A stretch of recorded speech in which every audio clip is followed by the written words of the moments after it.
Meet Freddie Pickles. Freddie Pickles is probably the greatest coach you will ever see.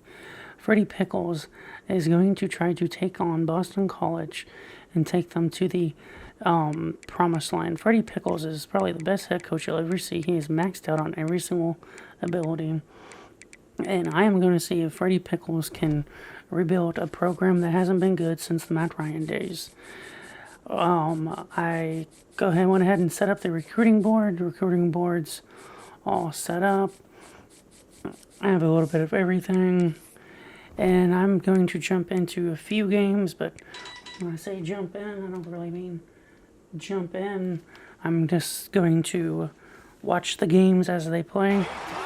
As you saw, Boston College went 5-7, 5-7, then 9-4. If I knew they went 9-4, I probably wouldn't have chose them. The first game we were hopping into was going to be the game against BYU at home. Top 25 matchup, number 24 versus 14. We're going to sim to the fourth quarter. Then we're going to see how the game goes. So to start the fourth quarter, we have the ball and we have the lead. Use the play fake now to throw.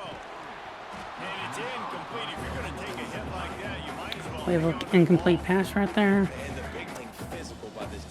I am going to try to skip around, not show every single play because no one wants to see every single play.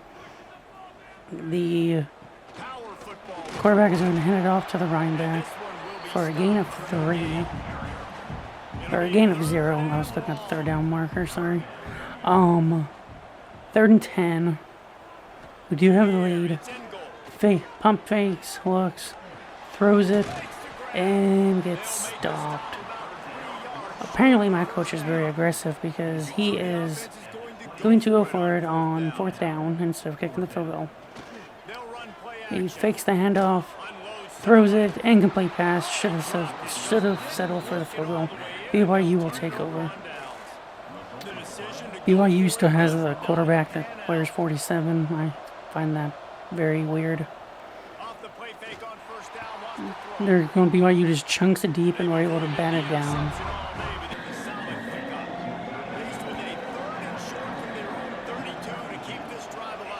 Quarterback's looking.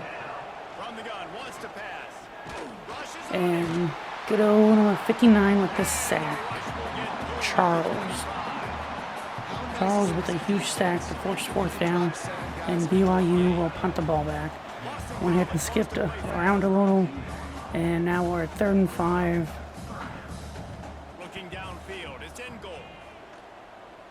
Throws to the tight end. Gets the pass out and gets a huge 1st down.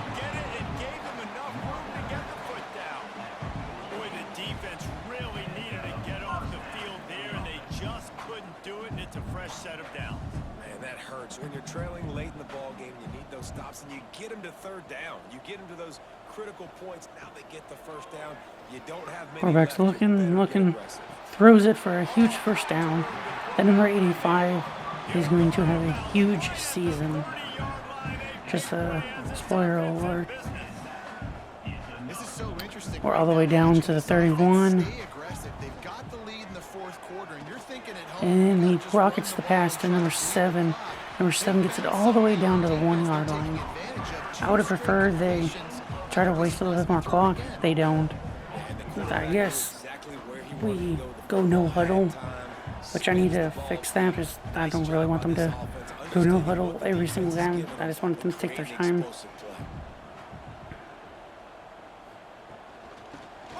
And we hand it off to the running back, and he gets in for a touchdown to extend our lead to 23-13, and we will end up making the extra point. I don't remember if I showed it or not. Scott with the rushing touchdown.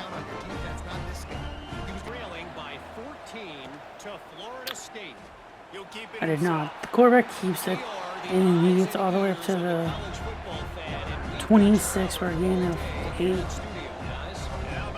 This is where the game starts to get a little ridiculous. This game turned into a very high-scoring back-and-forth game. New set of downs after the completion. To the air on first down. Quarterback's able to find a receiver for a gain of 8 again. I will give credit. BYU just picked us apart, which seems like every single team picked us apart on defense. This is why the quarterback is the glamour position. Like And he gets a huge play right there. No one was even around him. And they get all the ball all the way up to the 40. They're already on borderline field goal territory. But with the game being so late, they probably don't settle for the field goal. He gets the ball out again, and he breaks the tackle all the way up to the 25, all the way to the 24. BYU comes out again. BYU knows they have a mountain to climb. Hand the ball off. Running back gets a first down and some. Gets all the way to the 9-yard line.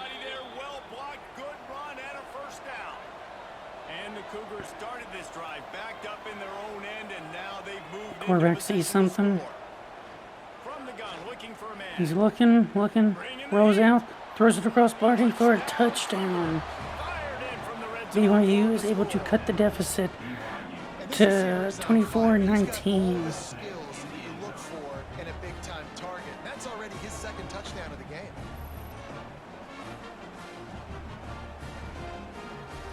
Beautiful pass at the running back, or at the quarterback, the running back number. BYU will go for the 2-point conversion.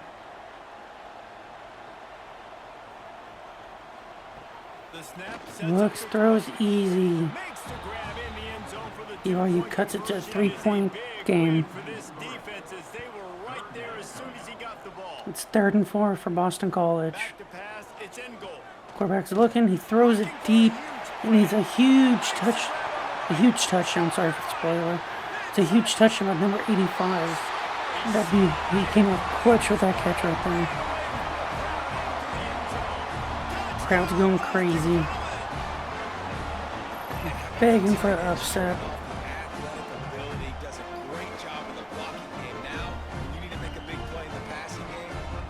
Wide open. I don't know how he got that open.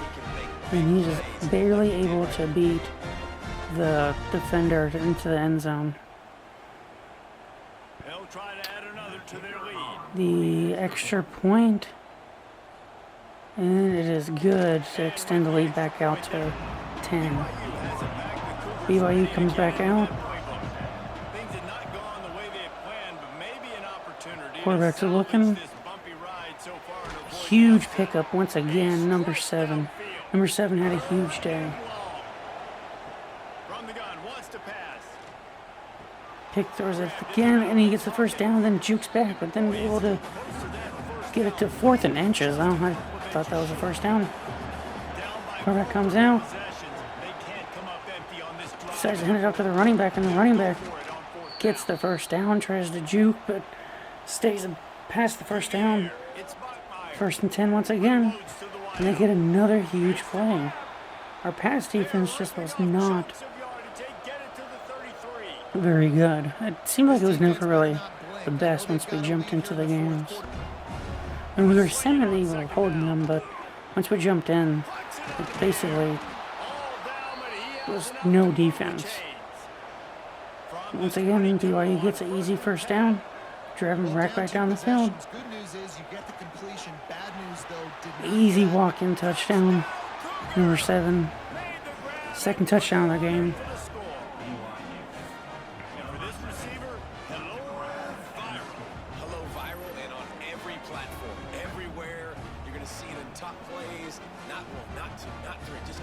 I don't know what the linebacker was doing. He didn't even react when the quarterback threw the ball.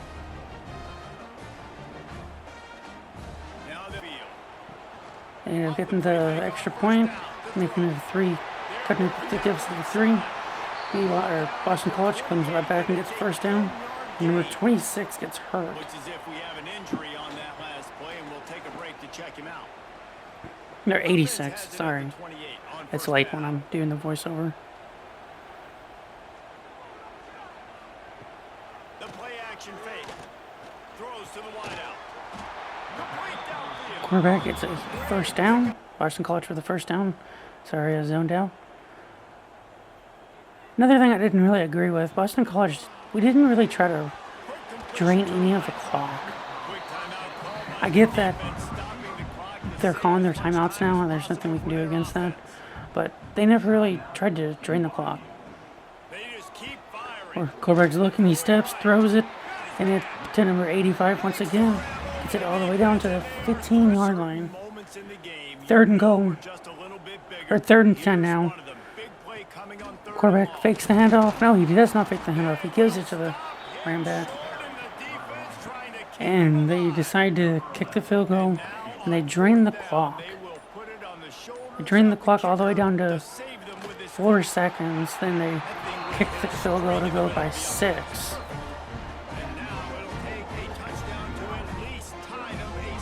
34 to 28, minute 18 left. On the receiving kickoff, I'm not going to show kickoffs unless this happens. BYU gets the ball, gets smashed, breaks the tackle, and that boy's gone. BYU returns the kickoff all the way back for a touchdown to take a 1-point lead. All of a sudden, after leading all day, Boston College is trailing. And now you get to celebrate. What a beautiful job. We always talk about defense. We always talk about offense. But man, Marquise Goodwin with a track speed right there. Must be Marquise's long-lost brother, the old Texas receiver. Extra point's good. BYU is, or Boston College is trailing now. Now, we kick the ball off, or they kick the ball off. Boston College gets it. The only reason I was showing this was hoping maybe we returned it. We didn't. Don't know why I didn't cut it. We come out, minute 02. Losing by 1. Easy first down, number 85 again. That dude was a saving grace for today. 57 seconds left. 1st and 10 from the 37th. Fakes the handoff. Looking. Throws it. And pick up 7. Boston College comes to the line. And just barely over the receiver's head.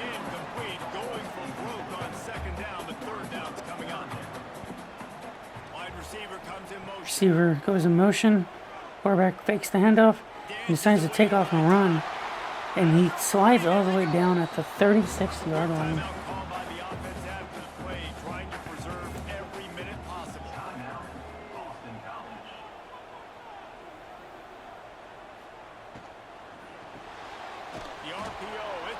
Loss of 3 on the very next play.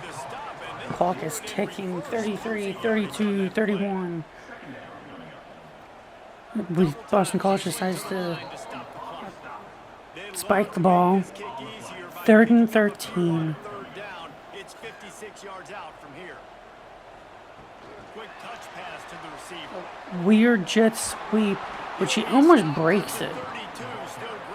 Oh, then we're lining up for a, which I don't agree with him calling the timeout right there.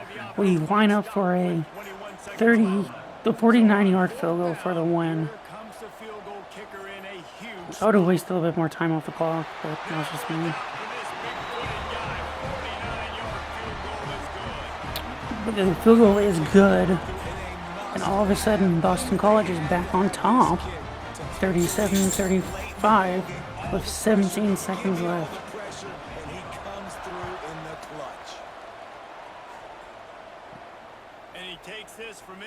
And he runs into a wall.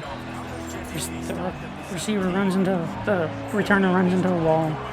14 seconds left. BYU needs a miracle all of a sudden. And a first down. All the way up to the 33. 7 seconds left.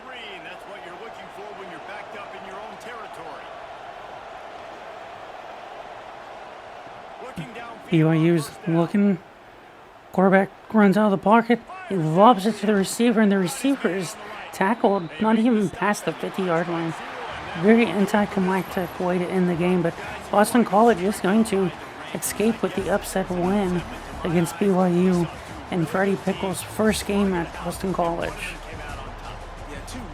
The quarterback, 321 yards. Pretty good day for the good old QB at Boston College. Channeling his inner Matt Ryan.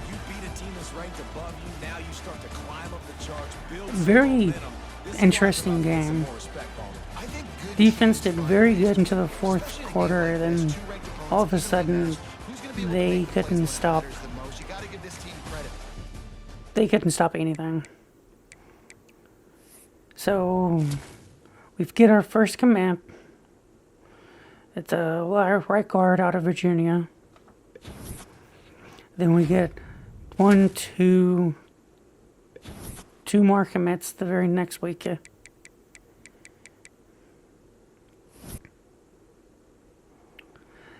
Then we lost to Florida State the week before this, so I decided to jump in and watch the rest of this game after the fourth quarter, or start of the fourth quarter. And Pitt's trailing by 14, or 17, sorry. And Pitt gets a gain of 3, then all of a sudden it's 3rd and 7.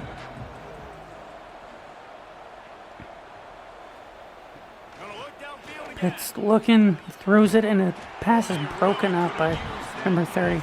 This was the time our defense finally stepped up.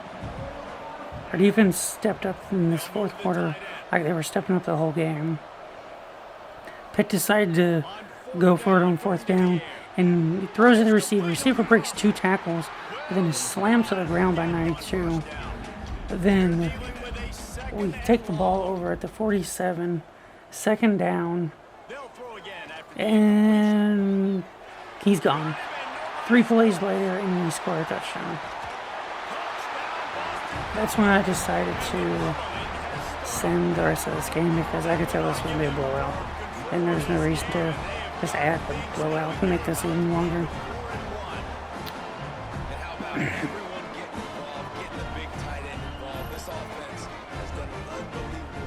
Who's it? The tight end, number 85.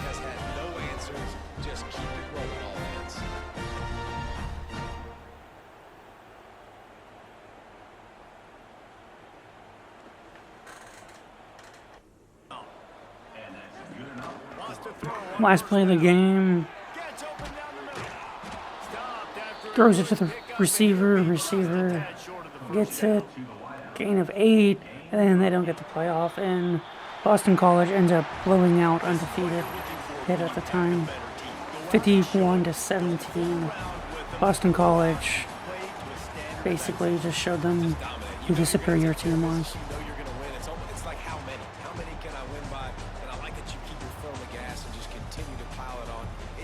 Job to stop you. Let them do their job. You just keep going on. It's not about the X's and the O's. It's the Jimmies and the Joes. This is why recruiting is so important in college football. They just had better players, more physical. They were faster, and it showed today. Thanks so much for spending some time with us. For David. We get our first 5-star commitment. And we get a left tackle, 4-star left tackle, 4-star right tackle, 4-star cornerback, 4-star safety, 4-star right guard. So starting to build that O-line. We ended up getting 6 commitments that week. The very next week we get 2 more commitments, a right edge, a right guard, and a cornerback. So we got 3 more commitments the very next week, sorry. We're up to number 17 now.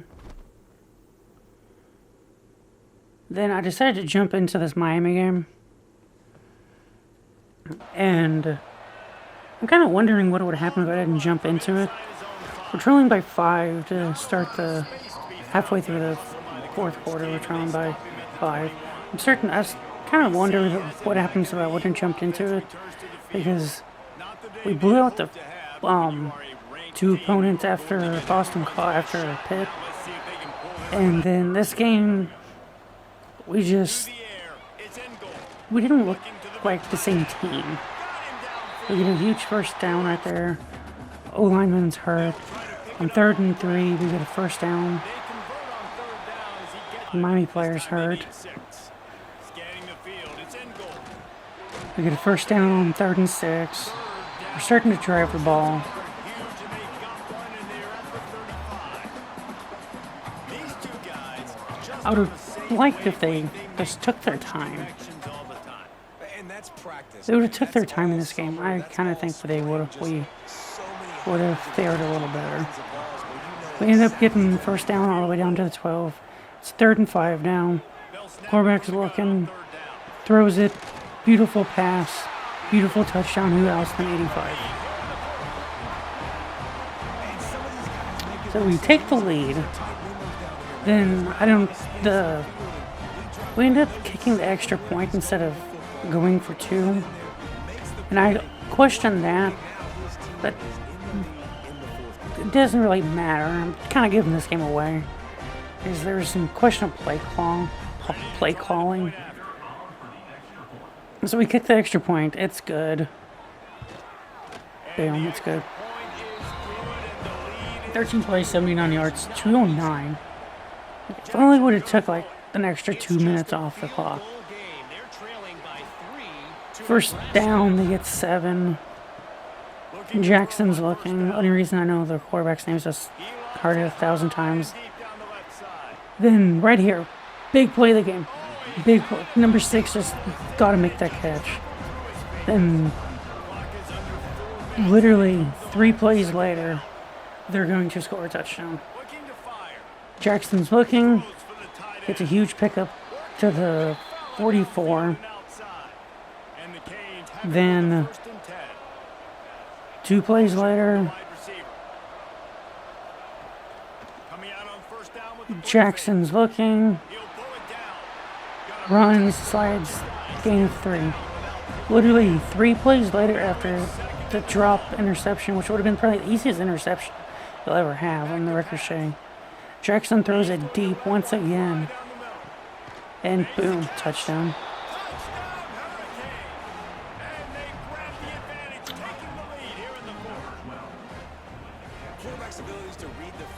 Miami retakes the lead. 21-17. About to go up 22-17. If we would have just picked that ball off, who knows how this game would have turned out. It's 3rd and 9. 3:04. Quarterback finds his favorite target, the tight end, which has 8 catches for 102 yards this game. Hands it up to the running back. Running back makes a couple of guys miss. It's all the way down to the 28. So I'm thinking, okay, here we go again. It's going to be like the BYU game. 1st and 10. This is where the play calling gets a little questionable. He throws it behind the line of scrimmage, but he picks up 6. Okay, maybe that's not the play I'm thinking of. That might have been a different game. 2nd and 4. Hands it up to the running back. Running back gets 1 yard. Straight to the 2-minute warning. 3rd and 3. This is where the play calling gets a little questionable for my liking. Quarterback's looking, says to take off and run. Gets it down to the 19, 4th and 1. Okay, I'm fine with that. Trying to make a play. Okay, I get that. This play, I don't understand. Throws it well behind the line of scrimmage. And they lose 6 yards on the play and turnover on downs. So now we're needing a stop on defense. First down, they pick up 4 yards. We call timeout. 1:38, 2 timeouts left. 2nd and 6. And so I'm like, okay, we still have a shot. Here we go. Hands it up to the running back. Running back just barely enough to get the first down. And we call our 2nd timeout. The game is basically over. I'm doing the math, trying to do the math in my head. Even if we stop them, I think we only get like 10 seconds. 10 or 20 seconds. And I just needing a touchdown. It wasn't going to happen. We stopped them on first down. Once again, we were good at stopping them on first down for a pickup of 2. So We need 2 stops. The give to the Hands it up to running back, just barely enough for the first down. That's going to be a game. Miami comes in and beats us. between them and a victory as we have victory They take the knee, and that's the clock. Very questionable play calling there towards the end of the game. and with that being win number 6, looks as if they're going bowling, guys. And that's a good moment for this squad, right? Like, you start every season, you have Jackson 220, 71. 71% completion, 2 touchdowns. Off to Notre Dame. Then the recruiting, we're looking pretty good. We have 12 commits so far.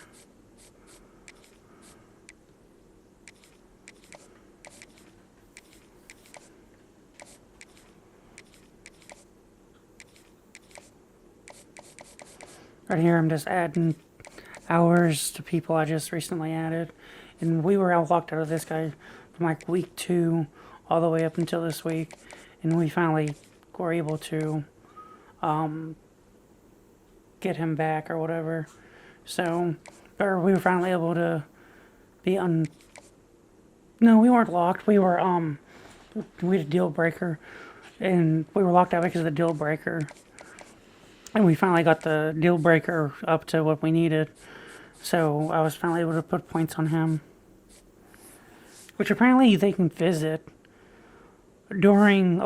if you schedule them for a visit and they lock you out, apparently they still come on the visit even though you're locked out because of a deal breaker. I didn't know that. I thought that was kind of weird.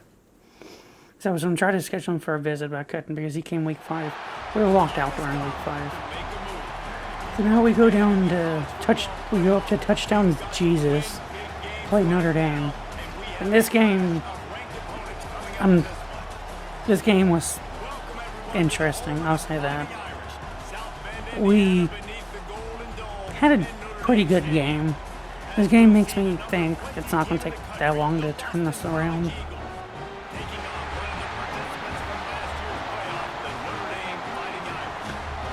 Notre Dame running out in that iconic gold helmet in Boston College.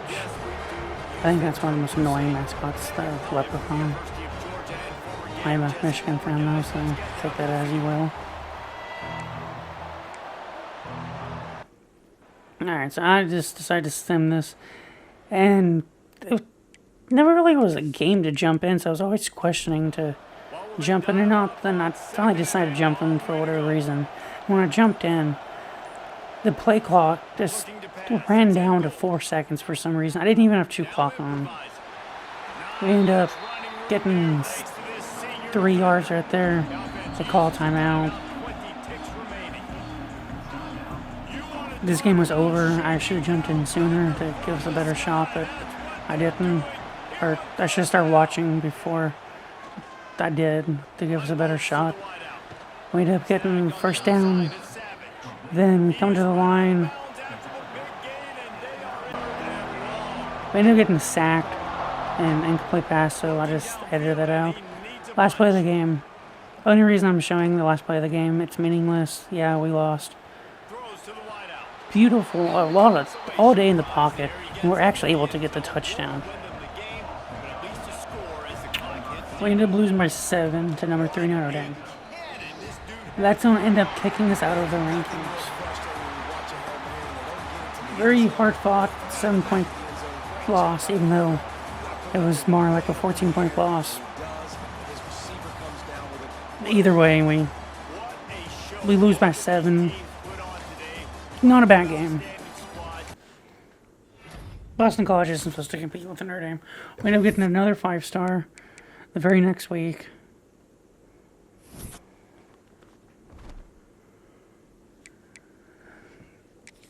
I ended up just simming the rest of the game. We played number 11 North Carolina State, but I was thinking our season was about to go into the toilet, so I ended up not watching the game. I ended up simming, as you're about to be able to tell. We ended up getting a commitment.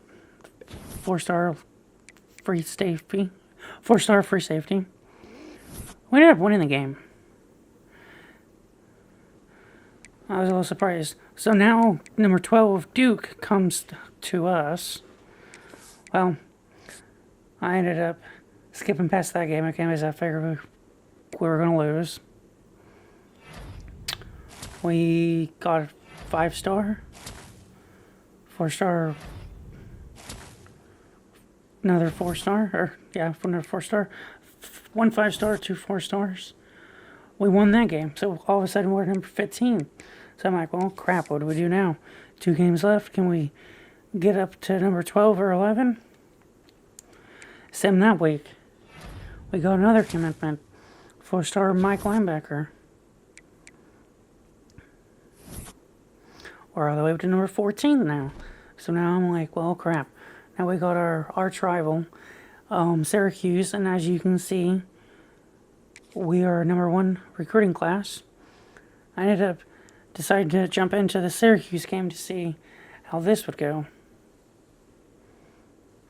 The final home game of any college football season is cause for celebration. Boston College is 8-3, number 14th in the country. Probably the best season they've had in a long time. If they win this, they may sneak into the playoffs. Boston College comes out motivated and very amped.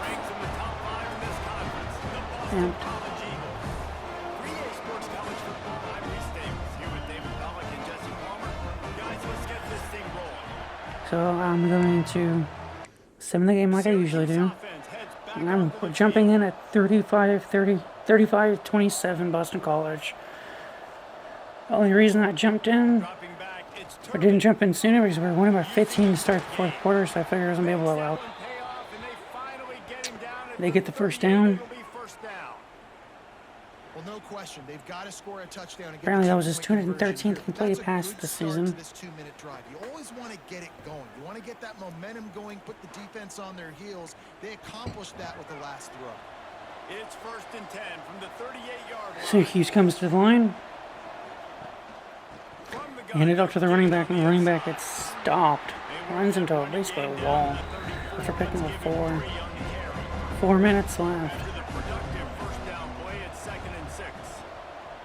They hand it up to the running back again, and running back gets nowhere, barely back to the line of scrimmage. 3rd and 6. Syracuse needing a first down to continue the drive. Throws it deep, throws it to the end zone, and it looked like it should have been picked off, but number 10's able to bat it down. 4th and 6 now.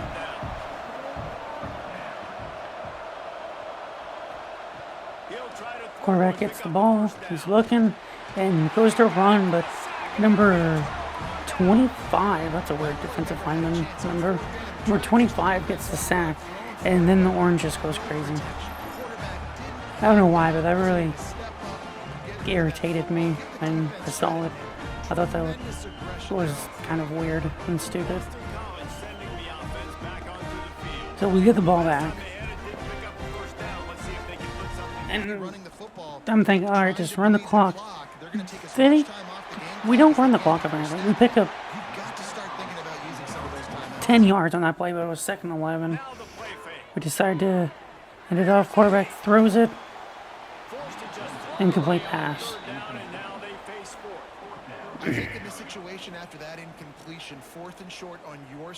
Apparently he has 6,100 career passing yards. Pretty good. Then I'm expecting them to go for it because they're so aggressive. We ended up punting, which I guess I'm okay with. But they took almost no time off the clock and they punt the ball. The play calling was very questionable. Syracuse on 1st and 10 gets it to 2nd and inches. Hands it up to the running back. Running back able to get the first down. 2-minute warning. 2nd and 6. Syracuse needing to start getting some chunk plays. Throws it, and it is picked off. The linebacker picks the ball off. So I'm thinking, okay, that has to be a game. Run the clock, kick a field goal, game. Ends up in the hands of the defense, and I think that's all she wrote.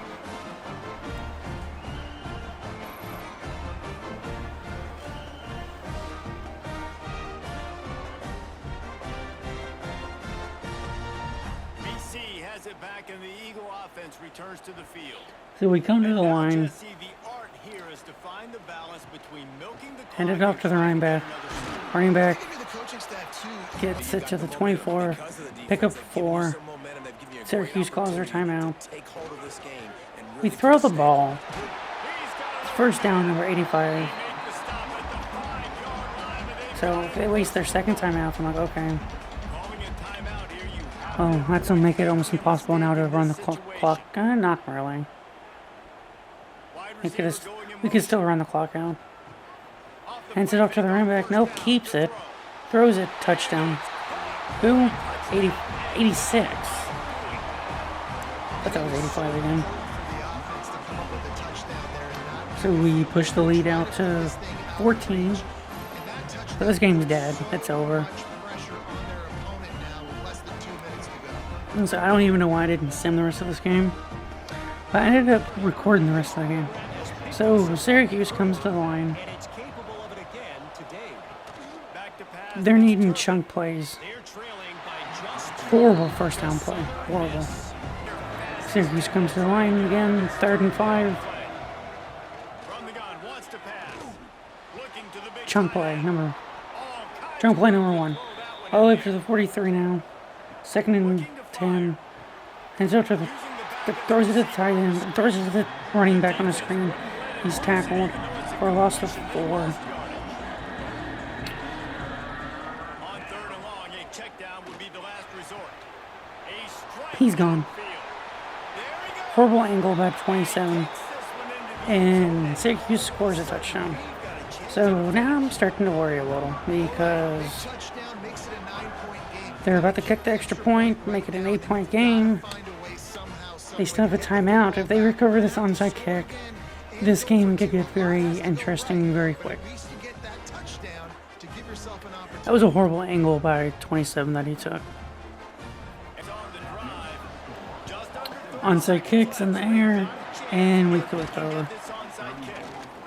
And this is why you put your hands team on the Now, I was honestly a little surprised they didn't come out and start passing the ball with the way this team's been, but they decided to take the knee. guys. What do? They go block. They go blow somebody up. And with that, Boston College ends Freddie Pickles' first season going 9-3 in the regular season. So now I'm sitting here thinking, I wonder if we can sneak into the playoffs. I'm kind of assuming we're out of the conference title, but I haven't looked in a while. So I'm wondering if maybe we can sneak into the conference title game and maybe we win the conference title game and all of a sudden we're in the playoffs. Here, you have a couple games starring. This was one of them, Jesse. They took care of business, and now you move on to the next. They really did. We saw some great individual efforts in this game by the way. So I decided to go look at the conference standings. We're in 4th place, and the two teams in front of us both beat us. So I know simming a few weeks that we're not making the playoffs. We ended up getting another 5-star.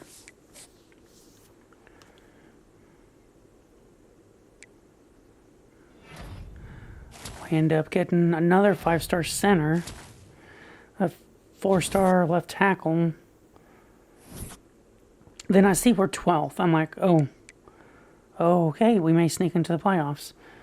We finished 3rd behind Miami. I guess Florida State lost.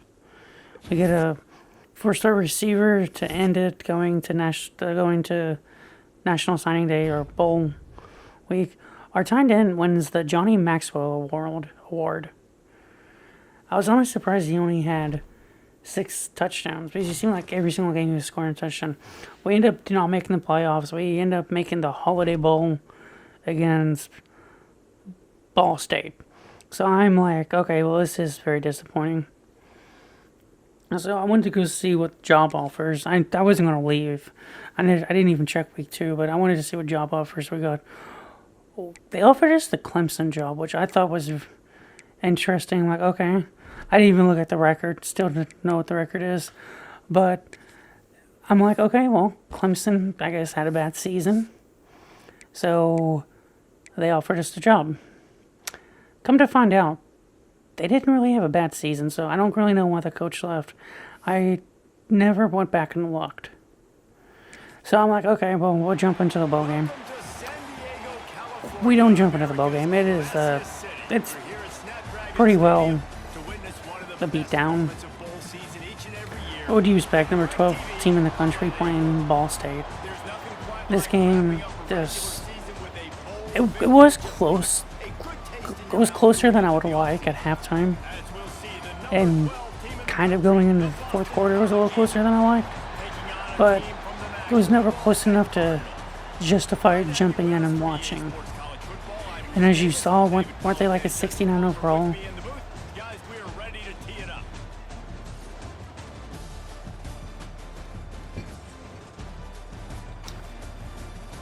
So I'm hoping we can win the bowl game, get 10 wins for Freddie Pickles in his first year. So start simming, jump on the board first. At halftime, we are winning 7-0, then 14.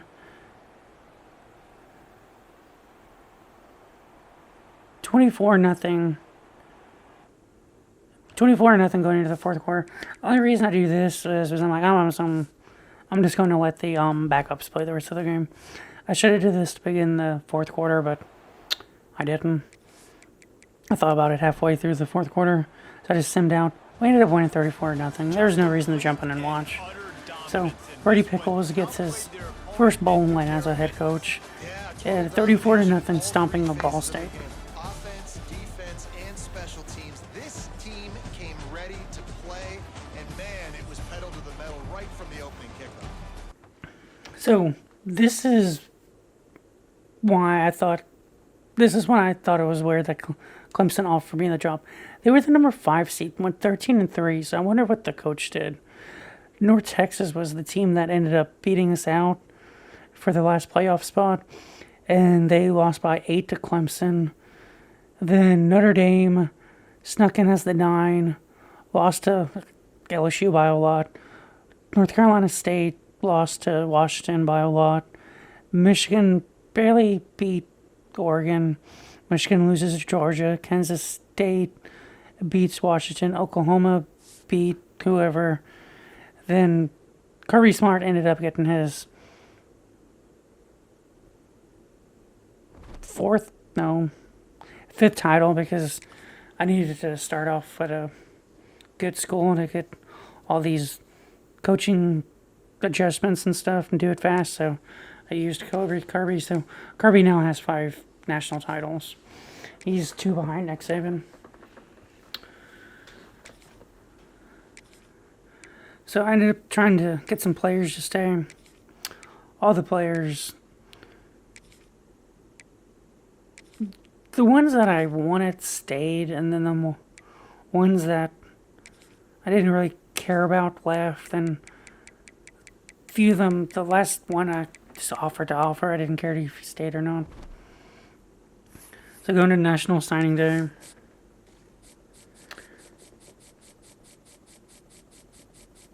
As you see, we already have 22 commitments. So I'm trying to think, okay, what do we do? We still need a right edge. Still need some outside linebackers, a cornerback, and a safety. And apparently we need 2 quarterbacks. So I started adding people. I was adding people I think we should need to go after in positions we needed. I ended up adding some running backs, cornerback. The pipeline was not very nice to me. So I ended up going to top prospects. I added this Georgia quarterback. Then Arizona's quarterback. Arizona State's quarterback.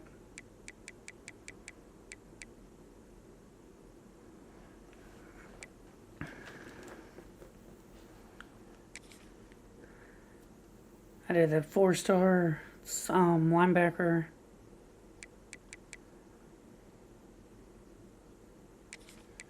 And then I added these 2 safeties.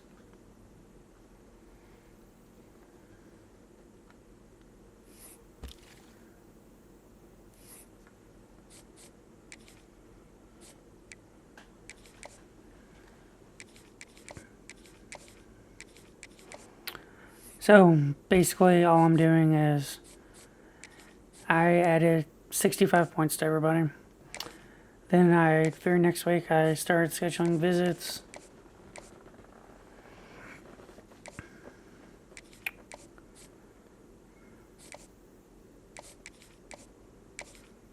I messed up and scheduled those 2 receivers, which I think bites me in the ass because we ended up losing one of them. I ended up scheduling those 2 receivers for the same week, which ended up screwing me.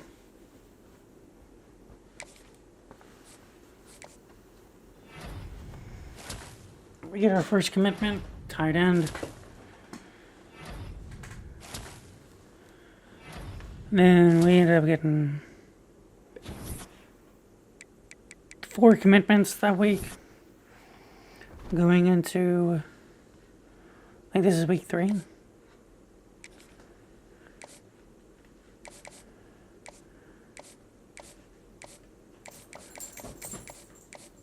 Looking to see who needs to be visit schedule. I don't really know what I'm doing with the recruiting board. I schedule visits for players that need visits scheduled. This is kind of boring. I may try to make this more entertaining in the next episode.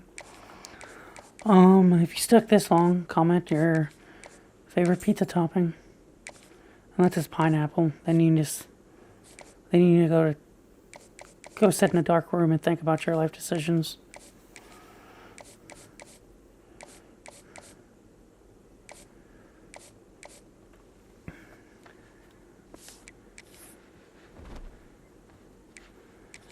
So I sent him to week 4 after scheduling everybody for visits.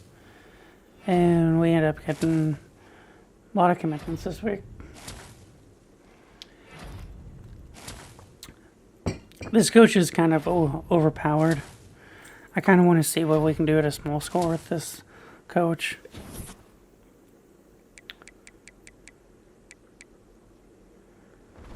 We ended up getting locked out of a few people, which didn't happen a whole lot in the regular season.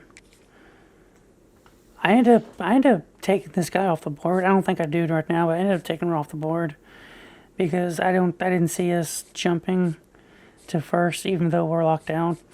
But if a deal breaker ever pops up and you're first and it's the last week of the transfer portal, keep him on the board, because if you're still on first on National Signing Day, he'll commit to the school, even if he has the deal breaker.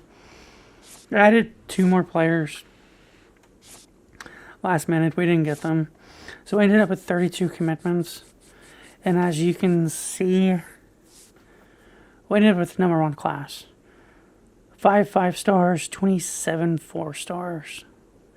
We just barely ended up with the top class, though. I just now realized that. We ended up with the number 8 transfer class and the number 2 recruiting class. Then I go to player development or training results, and team looks pretty well stacked. It's very top heavy, though, I will say that.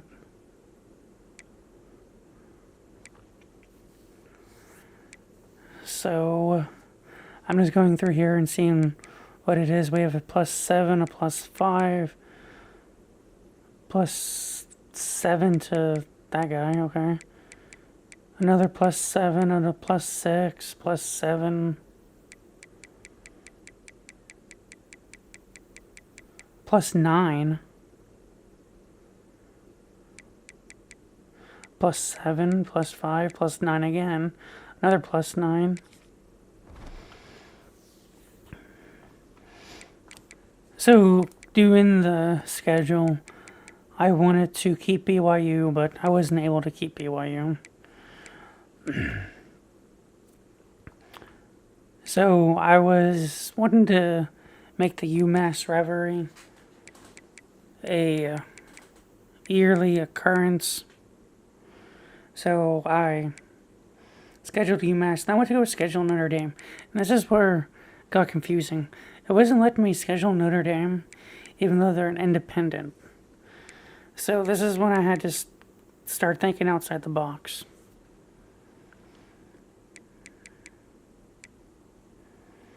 So I ended up going back to the UMass, scheduling Notre Dame for week 5.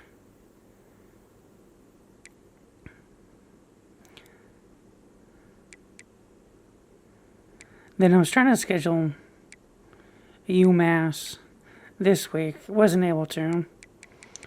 So I scheduled UMass for week 1.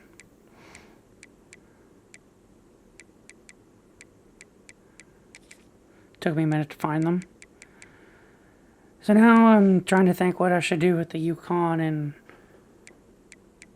Was it Washington State? So I ended up scheduling Boise State instead of Yukon. Then New Mexico State. Then I was trying to think if we could schedule.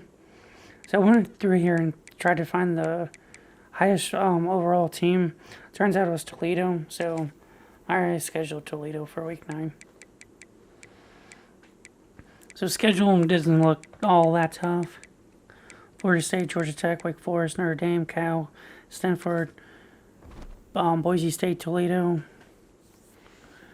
Finish with SMU, Syracuse the week before.